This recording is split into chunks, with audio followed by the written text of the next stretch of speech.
Ferdinand Marcos Jr. through lawyer Estelito Mendoza giving a 3-page response to the Supreme Court, citing 3 constitutional provisions to show that the canvassing of votes is mandatory and that not even the Supreme Court can stop it. The response echoes that of some senators who questioned petitions to temporarily stop Congress from canvassing the votes for the presidency, pending the High Court's resolution of the cancellation and disqualification petitions against Marcos. The Supreme Court, meanwhile, is currently on a writing break and will resume its session on June 14, well after Congress finishes its canvassing of votes. While the court has acted with urgency in previous cases, the circumstances beg the question of whether or not the temporary restraining order could be granted in time or if it would be moot in academic.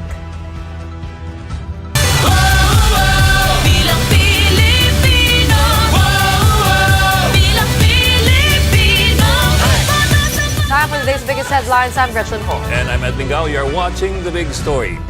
With the Supreme Court on break and awaiting comments from the COMELEC and Marcos Jr. within 15 days, Congress is already set to canvass and proclaim the winners for President and Vice President as early as Thursday, May 26. So will the value of a temporary restraining order be moot given the court calendar? Marlene Alcaide with The Big Story.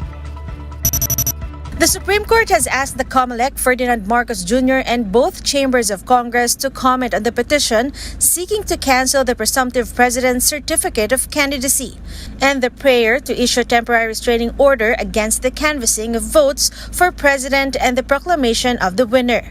They have 15 days to file their comments. But here's the thing. The High Court is on break until June 14. By the time it resumes session and by the time the deadline lapses, Congress might have already finished canvassing votes for president and vice president.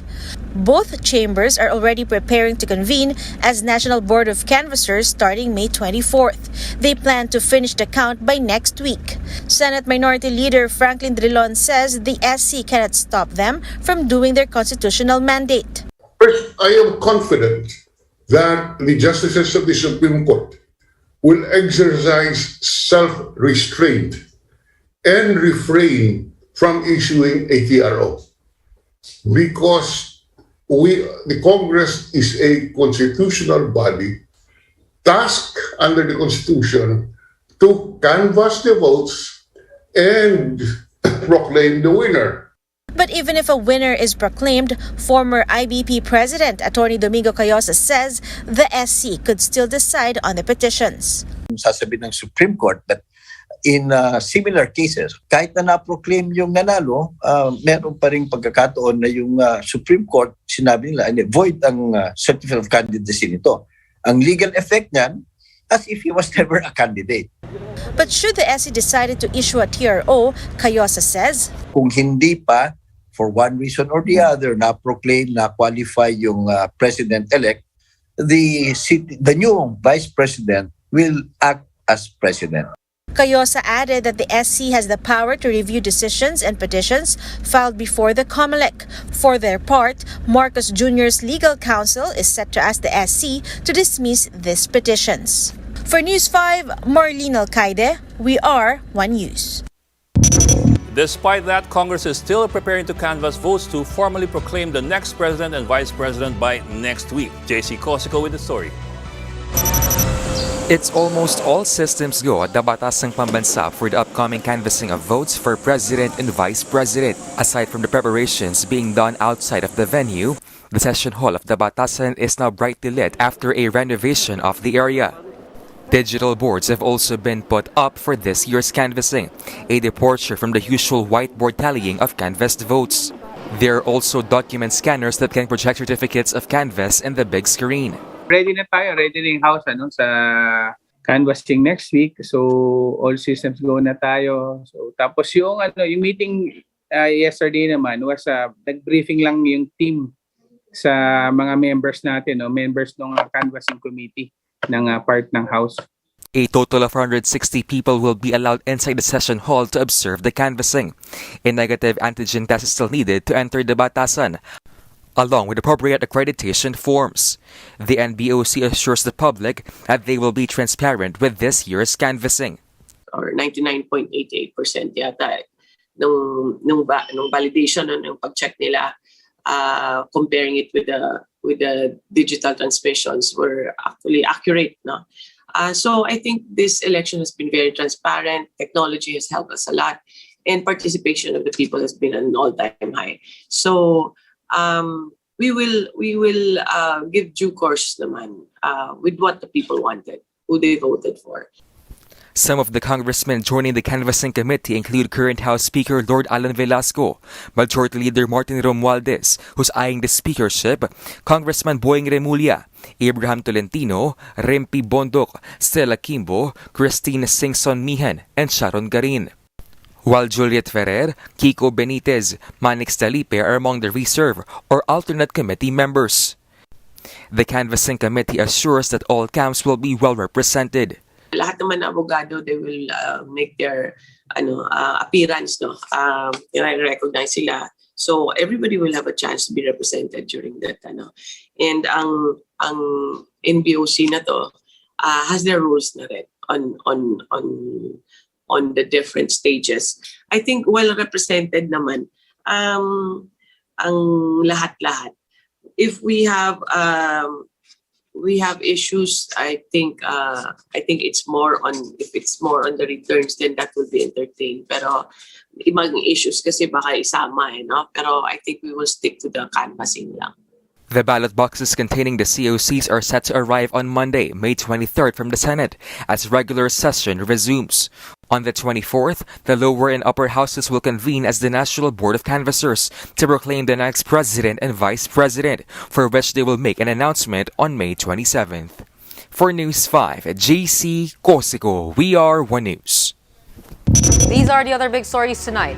COVID cases in Metro Manila jumped by 19% from last week as a result of election activities and the local transmission of the highly contagious Omicron subvariant. Meanwhile, the Department of Health is now closely monitoring a viral disease called monkeypox, which was recently detected in Western countries. And Golden Girl Hydrin Diaz boosts the Philippines' bid in the Southeast Asian Games with yet another gold as she defends her crown in the women's 55-kilogram weightlifting category. These big stories after the break.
story. I'm Ed Lingao. And I'm Gretchen Ho. Local groups are still sounding the alarm over the resumption of open-pit mining activities at the Tampakan project. But the Chamber of Mines is standing by open-pit mining, saying it can be operated safely and, more importantly, it can also help in economic recovery. Mobile journalist Pamela Vasquez with the story. Protests continue over South Cotabato's decision to restart open-pit mining at the Tampakan project. Tampakan is reportedly Southeast Asia's largest untapped copper and gold mine field and is owned by Sagittarius Mines. But local groups have continued to protest, warning of the risk to indigenous communities and the environment. Former Agriculture Secretary Manny Piñol himself has spoken up. The oldest open pit mine in the world is in Swaziland, very small country. Almost 40,000 years na nagmimina doon sa Swaziland. And what is the poverty incidence of Swaziland? 58.9%. The Chamber of Mines of the Philippines welcomed the decision, saying this would help the economy recover from the impact of the pandemic. It estimated that Tampakan, along with other 2 copper-gold projects in Mindanao, would raise government revenues by 12 billion pesos annually and exports by $2 billion. It also said open-pit mines can be operated safely according to global standards. But many remain unconvinced. So, i-justify nyo ngayon na para mapabilis yung pagmina, para hindi masyado magasto sa mga minero, kailangan buksan natin, i-open pit mining natin, disregarding the fact that, well, studies show that it is the most devastating environmentally practice in mining. The DNR vowed it will strictly monitor the Tampakan mine project once it resumes operations. It was the South Cotabato Provincial Board that lifted the 12-year-old ban on Tampakan after President Duterte did so nationwide last year. Mobile journalist Pamela Vasquez, We Are One News.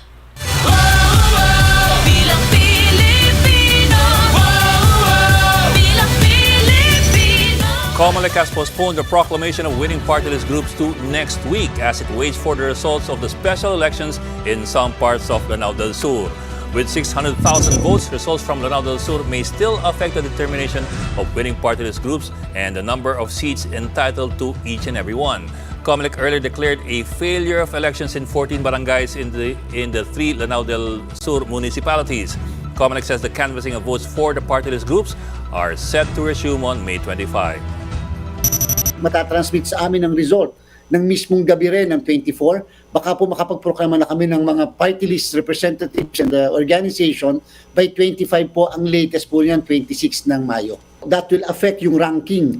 Maaari po yung mga number 1 ngayon na nakikita po natin sa mga transparency server o dun sa amin po na official result based sa 172 COCs out of 173. Go and study. That is the advice of Senate Minority Leader Franklin Dillon to neophyte lawmakers.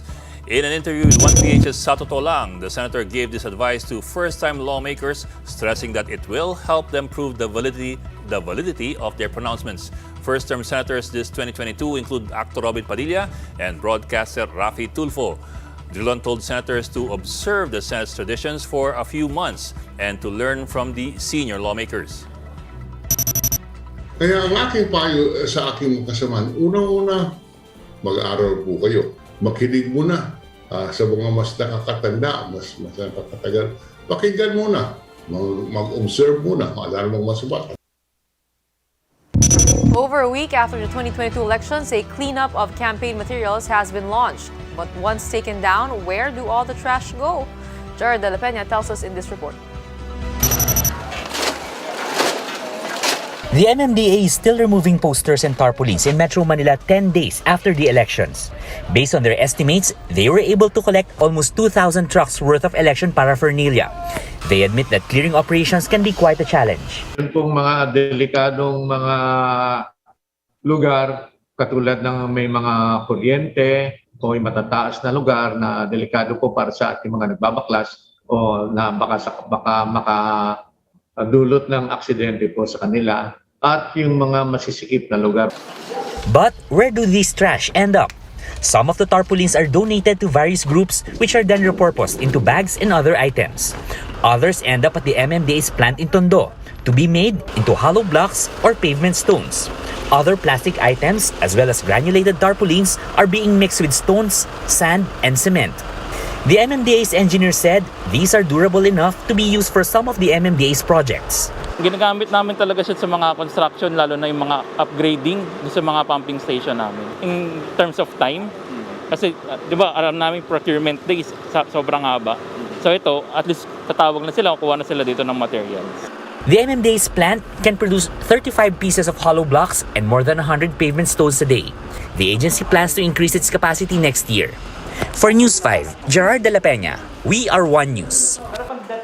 Time for another quick break. When we return, as the NCR reports a slight uptick in COVID infections, a presidential advisor now wants to expand coverage for the second dose of booster shots. Meanwhile, a rare monkeypox outbreak has been detected in the UK, US, and Europe. No cases have been reported in the Philippines, but the Department of Health is closely monitoring the developments. And Olympic weightlifting champion Hayden Diaz raises the Philippines' gold medal tally after dominating the women's 55-kilogram weightlifting category. Details after the break.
watching The Big Story. I'm Edwin Gao. And I'm Gretchen Hall.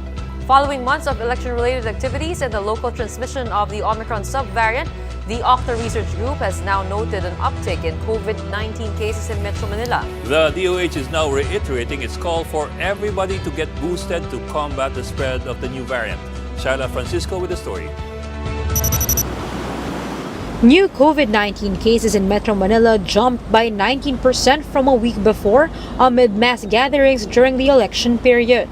The local transmission of the Omicron BA.2.12.1 is also seen as a factor in the increase in infections. Reproduction number and average daily attack rate in the capital region also increased. But while NCR remains at low risk, Octa Research said that cases should be observed for a few more weeks. If we see a continued increase in cases for about 2 to 3 weeks and an increase in positivity rate, we're more or less seeing an upward trend. The health department said that the slight uptick did not translate to more hospital admissions. However, the DOH urges the public to get their booster shots as new variants may cause a spike in cases. Infectious disease expert Ron Solante earlier warned that cases could increase to over 500 per day. Just this week, the DOH gave the go signal for the administration of second booster shots for senior citizens and medical frontliners. In San Juan, around 2,000 registered for the first day. I just want to tell everybody, if you want to live longer, get the vaccination as soon as possible. As a caregiver, kailangan protektahan ko muna yung sarili ko before I take care of others. The San Juan LGU aims to finish administering second booster shot to health workers in 5 days and 2 weeks for senior citizens. Meanwhile, Presidential Advisor for Entrepreneurship Joey Concepcion wants to expand the second booster rollout for ages 50 and up. But the National Immunization Technical Advisory Group says it's better to wait for manufacturers to give the go signal on second and even third round boosters to ensure safety. Shaila Francisco, VR1 News. Meanwhile, the Food and Drug Administration says that there are no guidelines yet for the COVID-19 booster shots for kids. In a briefing, FDA Director Oscar Gutierrez says no pharmaceutical companies have applied so far for its emergency use authority. Gutierrez also advises the public to refrain from bringing unvaccinated kids to crowded places. Sa ngayon po kasi wala pa pong nag-apply o natatanggap pang kahit anong application niya. Kung sakali mang meron po mag-a-apply, sa loob po ng 3 linggo, susubukan po nating ma-evaluate ito agad.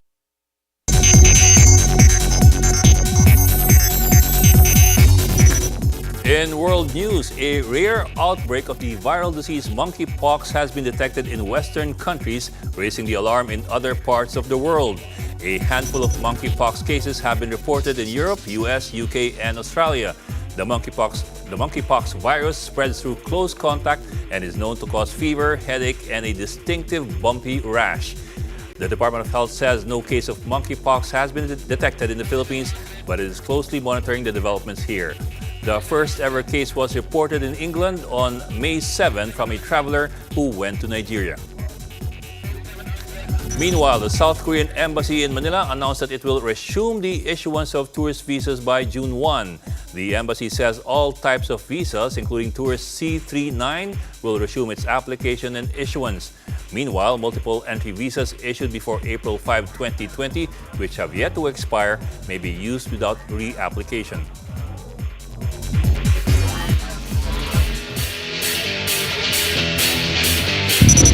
For the big story in sports, the Philippines continues to slide down in the medal rankings of the 31st Southeast Asian Games. In total, the country has 181 medals, which includes 42 golds, 59 silvers, and 80 bronzes. This, however, is only good for 5th in the standings, as the Philippines is behind host Vietnam, Thailand, Indonesia, and Singapore. The country will look to improve its standing by securing more gold medals in the coming days. But while the country may be skidding in the rankings, the gold medal continues to stream in for Team Philippines, led by Olympic gold medalist Heidelin Diaz, who defended her crown. A look into Heidelin's winning performance in my report.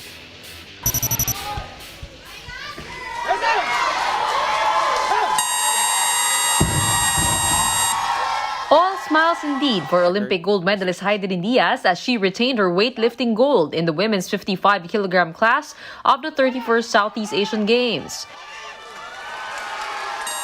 Still, all smiles for Heidelin Diaz. Diaz, the country's first and only Olympic gold medalist, lifted 92 kilograms in snatch and 114 kilograms in clean and jerk for a total of 206 kilograms. Weight division. Thailand's Tanasan Sanikun, the 2016 Olympic gold medalist, got the silver medal with a total of 203 kilograms. Sanikun tried to match Diaz's 114 record but was unable to do so in her third attempt. Diaz then tried to set a new SEA Games record of 121 kilograms in her third attempt but failed. Heidelin won't be able to do it, but she will still win the gold medal. Nonetheless, it was another gold for one of the greatest Filipino athletes. Yung habol kasi namin dito, ipanalo yung gold. Pero next competition, kailangan may na kami, next level naman. Kasi makikita ko na malakas pa rin naman ako eh. But it wasn't just Heidelin who retained her title. The Cebol Mobile Legends team likewise defended their crown after beating rivals Indonesia in the best-of-5 grand finals 3-1. Cebol, bannered by M3 world champions Blacklist International, dominated in the much-anticipated rematch of the 2019 Southeast Asian Games finals. Tennis teen sensation Alex Ayala, meanwhile, clinched her third SEA Games bronze medal. The 17-year-old Ayala bowed to Thailand's Luxika Kumkum 4-6 and 1-6 in the semifinals of the women's singles event. While over in billiards, it will be another all-Filipino final showdown. Ruben and Amit and Cheska Centenio face off in the women's 10-ball singles finals. Amit is eyeing her second gold in Vietnam after ruling the women's 9-ball, while Centenio looks to defend her women's 10-ball title. Gretchen Ho, We Are One News. Nakaka-proud talaga tong si Heidelin. Alam mo, bukod sa nakaginto na naman siya, she also declared that she is going for the Paris 2024 gold. 2024. But we shouldn't call her Golden Girl kasi iba ibig sabihin nun. Ano ibig sabihin nun? The Golden, di mo nabutan yung series ng The Golden Girls? Hindi. Mga senior citizens. Baka, okay. Akala ko kasi yung pupuntahan mo sa Wagpo. Oo. Manood po kayo. Pagkatapos po ng show namin, switch your channel to 1PH. Okay, happy weekend na. And you'll know what I'm talking about. That wraps up today's Big Story. Catch us again on Monday, 8 p.m. on Signal Channels 8 and 250. Please like our Facebook page, One News. For more in-depth analysis, visit our webpage, onenews.ph. Mask on. Wash hands. And stay safe, Philippines. On behalf of Robbie Lampay, I'm Ed Lingao. And I'm Gretchen Hall. We are One News. Have a good weekend.